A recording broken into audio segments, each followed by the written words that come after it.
Hello and welcome to the Fit for Business and Life podcast, which is brought to you in partnership with Sharp Fit for Life and the Business Body Network, improving the performance and transforming busy or overweight professionals, business owners and consultants along with their teams to become fitter, happier and more confident.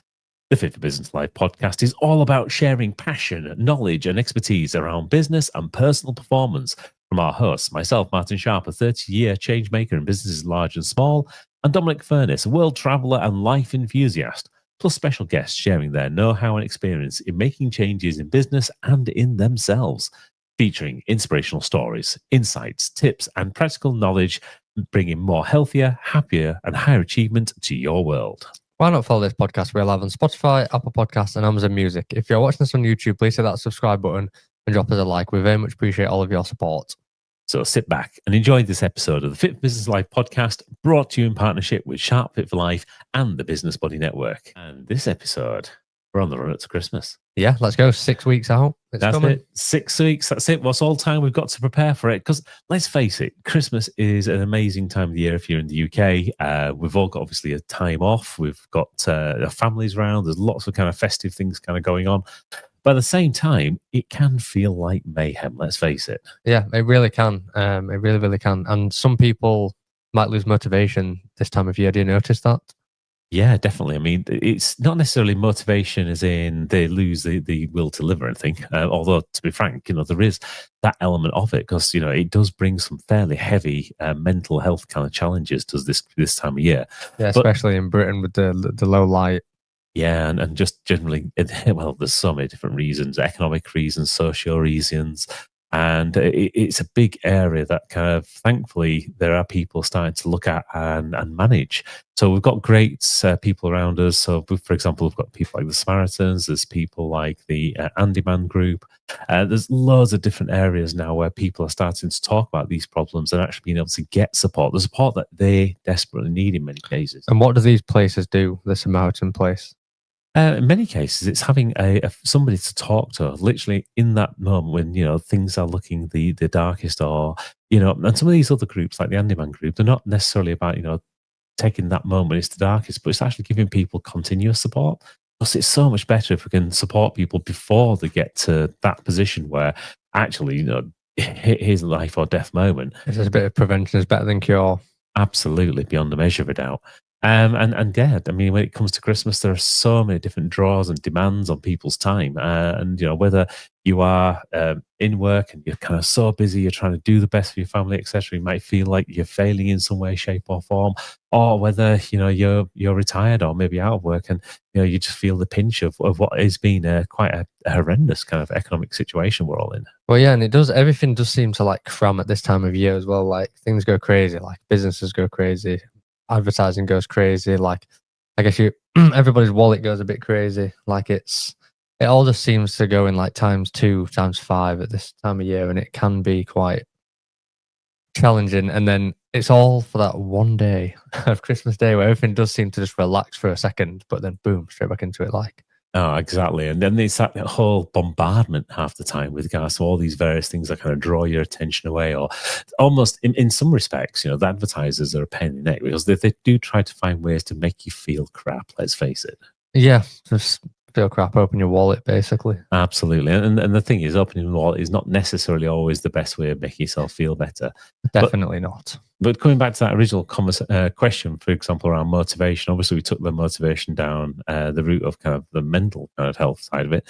But actually, when it comes down to people that are still looking to progress with whatever kind of change they're looking to do, whether that's a fitness, a health related thing, a lifestyle related thing, it can be really challenging when it gets to the Christmas period to actually keep on target, keep on track. Yeah, because there's a lot of like temptations, distractions, temptations and distractions. Yeah, definitely. I mean, let's think of a few of them. For example, you've got on the run up to Christmas, there's going to be all the Christmas parties, etc., that kind of go on, whether that's going to be at work, whether that's any clubs or societies you might be members of, etc.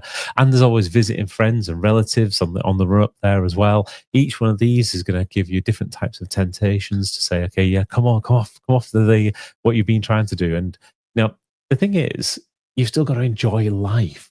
You've still got to actually live and be happy when you do these things. Or it's just having a great plan around it, really.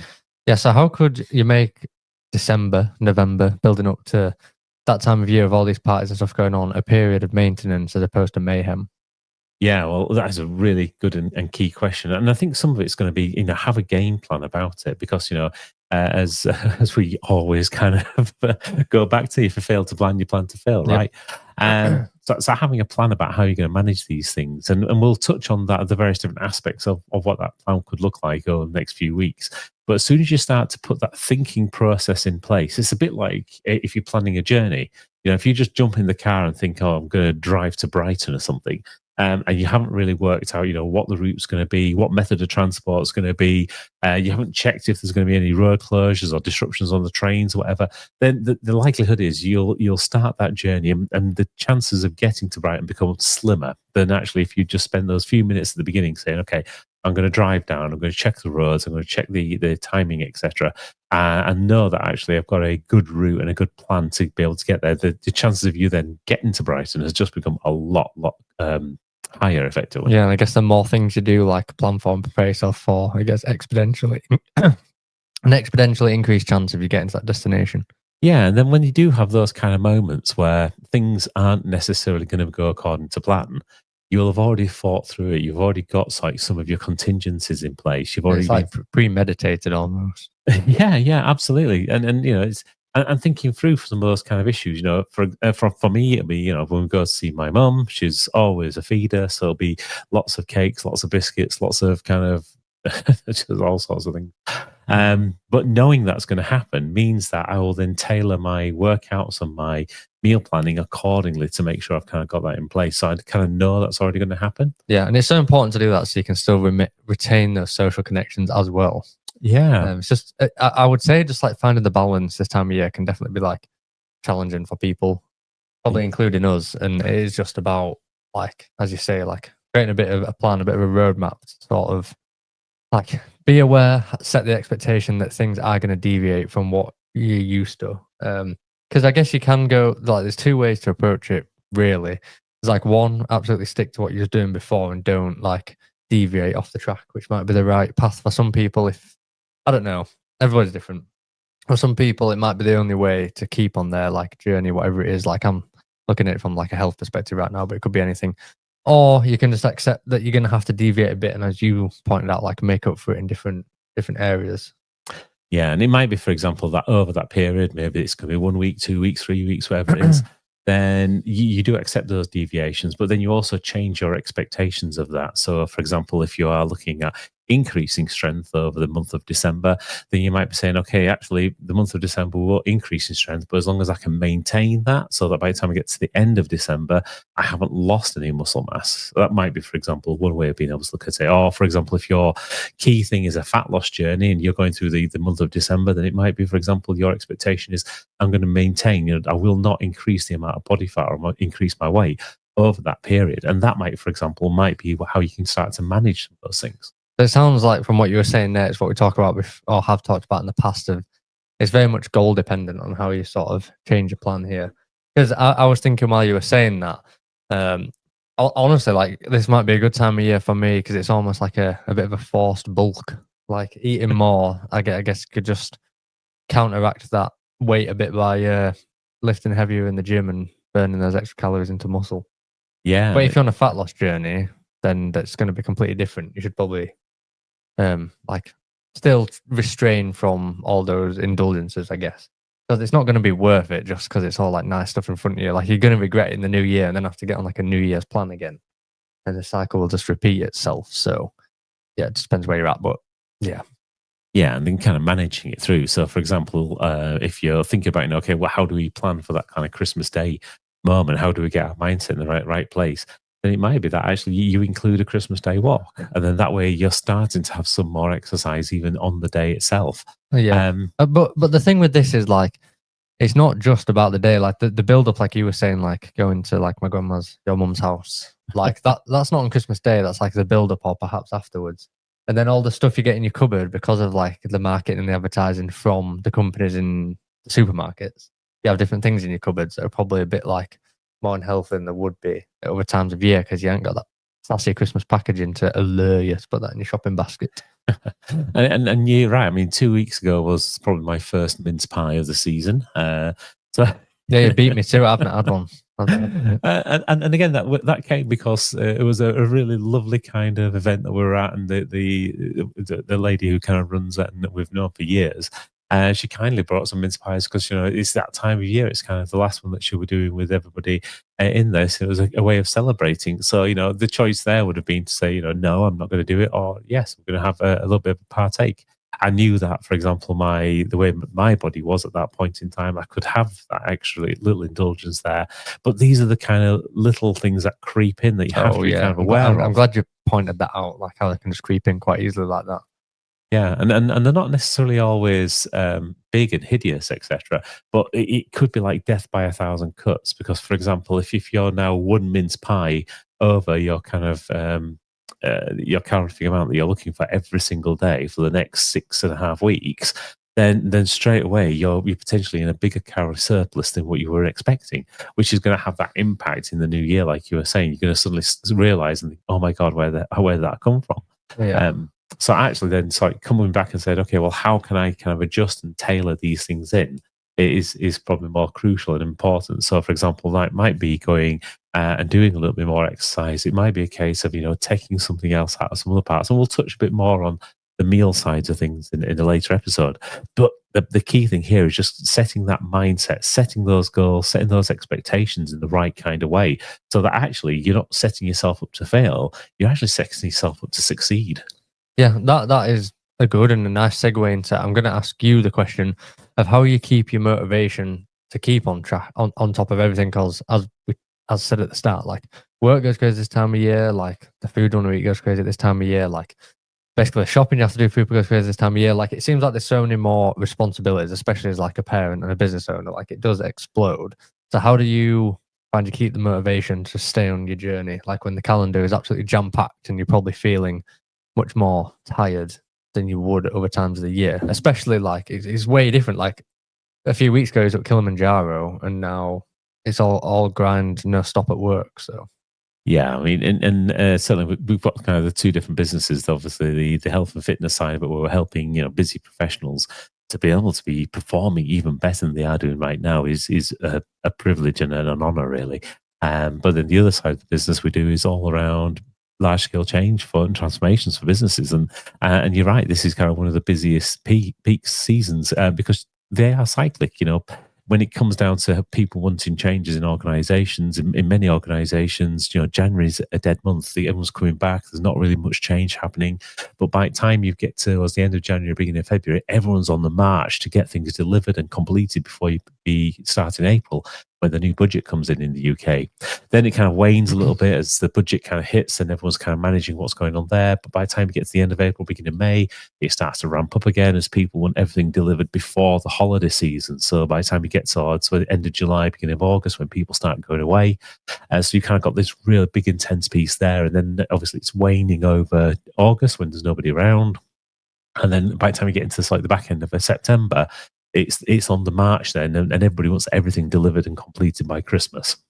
So you're absolutely spot on with regards to that extra pressure that kind of can come in from work. And this isn't just in the business area that we deal with, but it's also in so many other industries as well. okay. And each industry, will have their own cadence where there's going to be those crazy moments, and in many cases they do coincide with the kind of the December holiday period, as everyone's kind of rushing to get things completed, ready for that kind of Christmas close down, and basically just having hopefully a bit of a break during that period. And do you think that is like the right way to do things, like holding out tight and keeping the momentum high, or do you think it would perhaps be better to like scale back? It seems like strike while the iron's hot comes to mind. Well, I think businesses, that is just the cadence that they run at, and I think in many industries, as I say, they will find their own cadence. So when it comes down to your own personal kind of motivation, momentum, perseverance, etc., for me, the key thing is thinking back to what I truly value in life. So we talked on this in a few episodes, but it is so fundamental because when you're in those moments where things are really hard, really difficult, because you've got the pressure piling on with work because there's things that need to finish before Christmas. You've got the pressures piling on at home because you've got to now visit more family. You've got more things happening with the kids. You've got Christmas concerts, all the kind of usual things that happens there. You've got more pressure than coming in because you've got more coming out of your income than what you had in previous months. And all that extra kind of pressure will mean that you start to go back to your default behavior. This is kind of your stress response. And it's kind of then whatever you would normally do, whether that's good behavior or bad behavior, that's what you're going to return back to. Yeah, sorry to interject there, but that is something that I have spoke to people about before. And this like particularly happens. I'm going to use like an example of like when you're really ill. Like I feel like you have your baseline as like the person that you are completely naturally. And then like you kind of learn through, I guess, experiences and doing things in general and what works for you. Like you build this like you have all these plugins basically that makes you like a better person. And then when you're ill, it's all like stripped back. And it sounded like a little bit similar to what you're saying now. All these plugins are start to like have a bit of faulty connections almost. Yeah, I see where you're going with that. And it kind of is a good enough analogy. It kind of fits, I think. But this is kind of just that kind of default behavior. Because remember, when illness is just a type of stressor. Oh, yeah. Yeah, I understand. That's what I mean. That's why I thought it like worked fit pretty well. Yeah. Like I've had this experience before. Yeah, definitely. So that's kind of what's happening in the background. And for many people, what they don't know is that they've never spent any time really analysing what is their default position. What is it that actually they go back to? And sometimes it shocks them. So, for example, if they're put into that kind of stress position, then they have that stress response and they shout or they're angry or they lash out or they become more insular or become more quiet or they retreat back into themselves, whatever the kind of response is.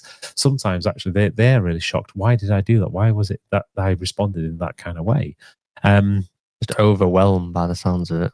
In many cases, that's exactly what's happening. But if you understand actually what your default response is, and you understand, what you truly value in life, then in that moment where you start to recognize that those kind of responses are starting to come out of you, you can go back and actually think about the things that you really do value in life and say, right, okay, I'm not going to go into that space because. And do you think that it's possible to reprogram your mind to do that? God, yeah, absolutely. To have a different natural response to something. Yeah, absolutely. Beyond a measure of doubt. And again, there's so many different methods that this can happen. You've, for example, there's loads of people do things like CBT, cognitive behavior therapy. Some people do NLP, so neuro-linguistic programming. There's the whole Professor Stephen Peters, for example, with his chimp management. I mean, there's some amazing kind of models and tools out there that can really work to help people kind of rewire the mind and actually take that moment, because it's the difference between that instinctive kind of response where you're going back to your stressor response versus actually taking that moment to say, no, I'm gonna take control of this. But you have to interject it with a question. You have to kind of get that immediate response to actually now become something where you can take a moment or so before you actually react to it. I kind of get that. So like it's like you have your instincts, but then you need to basically learn to have a forced interjection of thought before taking an action. Yeah. And that might be just asking a question. To yourself? Yeah. What's your strategy? Like, I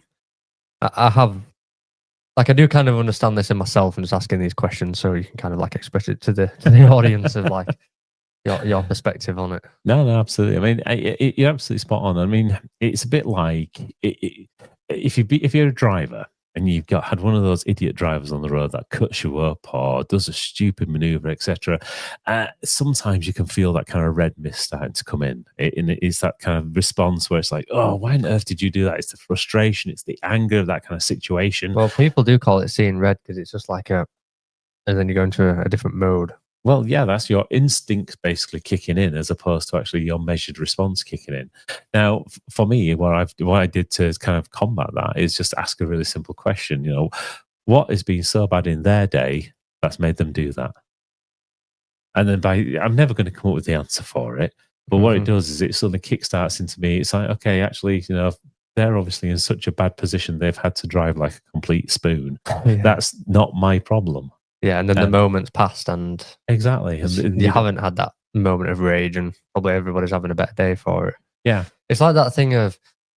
like the other way around of just like the random acts of kindness. Like you don't know how much that's going to like affect someone's day. Like it's the other way around, but it's like the similar thing, just like being at a shop and asking somebody like how the day was. And quite often they'll get like, oh, like someone's actually speaking to me. Mhm. And just that like that little tweak will make their day better. And then, oh, I heard an analogy on a podcast again, like doing it this way around that I'm talking about. Like the thing of like if someone flies past the speed camera and gets a speeding ticket, they will be like outraged most likely and have that moment of like seeing red, I guess. And then their response is more likely to be not to alert the other drivers coming because they almost want to have a bit of like Schadenfreude. You've heard of that German word before. Mhm. Whereas like if they hadn't got the ticket and seen the camera and or someone had flashed them actually is a better way. If someone had flashed them, they've slowed down, they've not got the ticket, then they are more likely to then flash the next drivers. Then everybody else has a better day. So there's quite like a knock-on effect. And it's the same with your road rage situation. Like they do a thing, you have road rage, you probably affect somebody else who's then annoyed, and then it's just like a bit of a chain reaction. So I think it is definitely important to have that interjection of thoughts before you do something. Yeah, you're breaking a cycle. You're breaking a pattern, basically. So, and again, that's pattern something you've had, and the better part of this is, at first it's hard because when you're breaking a pattern, it's something that is going to grate against who you are because you've been doing this for so long, etc. But over time, I mean, this could be days, could be weeks, could be decades. I mean, okay, some of these things take a long, long time to grain in, but you've been doing it so many times that becomes a learned behavior. A bit like, for example, speaking. Speaking is a learned behavior. Babies do not come out of the womb speaking straight away, but they have to learn that. And there's so many other things that we learn as children as we're growing up. And that learned behavior is then how it shapes our lives going forward. But we can continue to learn because, the brain is very, very, it's very malleable. It's very plastic. So it's able to kind of change and adapt. And even, for example, as you're getting older, I mean, a lot of people, certainly a few decades ago, were saying, the brain, you're born with a certain number of brain cells, your brain grows until you're about mid-20s. And after that, basically, it's just dying off. There's nothing else actually growing. But, more and more studies now are actually realizing that's not correct. Yeah, and it does actually get new cells. I mean, it is important to understand that the neuroplasticity of your brain is like less so than when you're a child. So you shouldn't really be shocked that it's harder to break a habit or harder to learn a new thing. Like it's going to be. Like if you learned something when you was like 10 or multiple things when you were 10, you can't expect it to be as easy now. But again, it's just setting that expectation around it and not getting frustrated that it is taking longer because somebody might listen to this and set that of like, oh yeah, that was a great idea. I'm going to change these habits, change these behaviors. And when something bad happens, I'm going to stop and interject. But I don't know, like, I don't think it's necessarily correct to think that that's going to happen the first time. Like you were just saying, it might even take like decades to do that. But as long as you have like the intention to do it, I think eventually it'll stick. Yeah. And again, there's lots of good examples that with, for example, learning musical instruments. So when you learn a musical instrument when you're younger, it's easier. You pick it up quicker, and that dexterity, that kind of understanding of how the instrument works, how music works, kind of gets ingrained in you. So even if you put it down by the time you get to 14 or 15, when you kind of if you pick it back up later in life, you've still got those basics in place. Yeah. Whereas if you've never played a musical instrument and then pick it up in your 30s or your 40s, it's a lot more difficult. And also, you have to learn it in a different way. You don't learn it the same way as you would do as if you were a child. I'm actually interested in that. Please go into that further. Yeah, so it's just how the brain kind of takes on new skills. So the way you learn as a child is different to the way you learn as an adult. Yeah, and I guess like the trial and error as an adult is probably a lot more frustrating than when you're a kid. Well, kind of the actual reaction is probably a lot more intense. The child, like you throw the toys out of the pram, but when you come back to it, you'll probably not even find it frustrating. Whereas, like as an adult, it does. So, like, I'm wondering, like, because this does happen, like when you fall short or lose focus, how with things like this, and I guess we can bring this back to the whole thing of like trying to be on that like journey throughout the lead of Christmas and stuff. So, like, yeah, like if you do find yourself losing focus, how do you bring yourself back into it? Like I've said in the group chat last week actually that I just kind of put like a dedication of a motivation of everything. So it doesn't really matter if I am falling short, losing focus, because it doesn't matter because I'm going to do it anyway. But yeah, I'm just wondering what your strategy is. And you're right. I mean, dedication of motivation is a strategy, and for some people that works really well. I want to disclaimer the fact that this Yeah. works for me. I've tried a lot of things that work for other people and don't work for me. Yeah. And this is what's stuck. And with a lot of busy professionals, for example, that's one of the things we kind of instill as one of the skills. So, for example, they will put things into their diary, and again, it's ingraining the idea that they never cancel on themselves. So they become as important as, for example, one of their client meetings or the meeting with their boss or something. And then that way, they just move that meeting that they have with themselves to keep themselves on target, as opposed to postponing it or cancelling it. And how would you say a good way of like setting that mental promise to yourself? Like, what's a good way to set that? Well, again, it comes back down to those kind of key values. What are the things that you really get out of bed every day for? So you're kind of doing it for yourself for like intrinsic purposes. Exactly. It's got to be because, anything that's extrinsic to you, anything where the motivation's coming from somebody else, as soon as that disappears or wanes, etc., then automatically you stop doing it. So a classic example of this is where you see people and they've gone on some form of crash diet, and all of a sudden they've lost their 1, 2, 3, 5 stone, etc. And then they've got to that point and they don't go any further. They don't improve the health, in fact. And then many of them, what will happen is over the following few months, the weight will start to creep up. And then they're back to where they were maybe in the space of a year or so.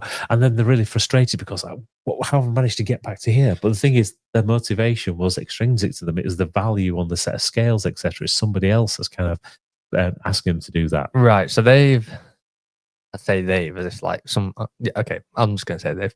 So they've like they've set the goal of like losing 5 kilograms or something like that.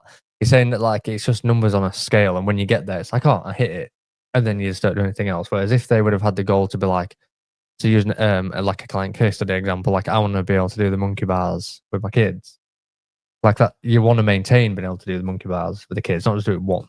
Yeah. Is that kind of what you're saying? Or can you set the milestone of I want to lose 5 kilograms by this date, but then by this date I want to have lost 8, and by this date I want to have lost 10? Like, is it good to structure it like that, or is that still extrinsic motivation there?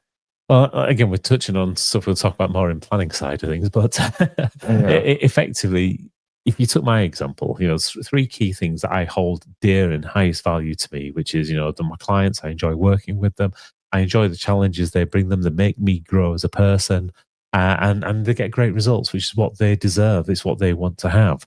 I love my friends. They're the most zaniest bunch of people I can imagine. I mean, who else would you go around the world and build giant snowmen with, or go on great hikes, etc.? And it's just a lovely set of camaraderie. I love helping them. I love being able to spend time with them. And obviously my family. I mean, the family is incredibly important to me, so that I can actually help them lift them up to become part of their greatness. So they're your values, like in your mind, they're your values, and like what comes off the back of working towards them, I guess the byproduct is having the funds to do that and having the body to be able to do that, and have like, just everything, like the right like mindset, the right food to eat, the right method to get there. Like it all comes off the back of having those core values. Exactly. And it's important to remember them at like this time of year when it's easiest for them to slip, because you're snowed down with work and the food's going crazy and stuff like that. Yeah. And that's where, for example, I've put yourself into a position where you understand, how do you keep those as high values for yourself, and what happens if you let yourself slip? Yeah, it's that what if, isn't it? Like looking at like what your life could be like if you didn't, some Back to the Future type stuff. And for most people, the thing is, they are more driven by moving away from problems, moving away from the pain of the issues they've currently got, than actually moving towards a goal of something they might be able to achieve. And this is where things like, for some people, we talked about dedication over motivation as being one thing. For some people, accountability is the other side of it. That's a very big thing for you, actually. Like you like the accountability of saying, I'm doing this. Like for the marathons and stuff, and then you like that kind of pressure to keep you in it because you've announced it to the world. So that's interesting, because like me as a person, I'm like kind of on the opposite side of the fence. But the point is, that works for you, and kind of keeping it intrinsic. And so myself works for me because I'm excited to like tell the stories after. Yeah, and that's the thing. It's about finding which one works best for different people. And in fact, in some cases, the one that's the most uncomfortable tends to be the one that works the best. Because it's then they're put into a position of pain. So to get themselves back into a position of comfort, they have to go through that pain threshold. Well, to there's get back something. there. Well, And there's something. it's a bit like the idea of, you make your dreams, so big, so scary that you make your nightmares look insignificant. Because then straight away, it doesn't matter about the problems you've got because they're insignificant. You've now got to start deal with this thing of actually making your dreams come true. This is now so huge. That's pretty great. Speaking of dreams come true, hopefully Santa comes down the chimney. I'll say in a few weeks, in 6 weeks. Well, have you been good or is it going to be a piece of coal? That's the question. That is the question. We will find out in 6 weeks' time. In the meantime, as always, a big thank you to everybody for taking the time out to listen to this episode of the Fit for Business Life podcast. The Fit for Business Life podcast is brought to you in partnership with Sharp Fit for Life and the Business Body Network, helping busy professionals and their teams become even happier, healthier, and higher achieving in business and in life. And if you'd like to join us as a guest or get in touch to know more about the topics we've covered, then we'd love to hear from you. Simply email hello@sharpfitforlife.com. Once again, thank you for listening to the Fit for Business Life podcast. The Fit for Business Life podcast is produced and presented by Wax Tie Limited. Copyright is applied. Please subscribe, everybody. Thank you. We'll see you next week. Ho, ho, ho.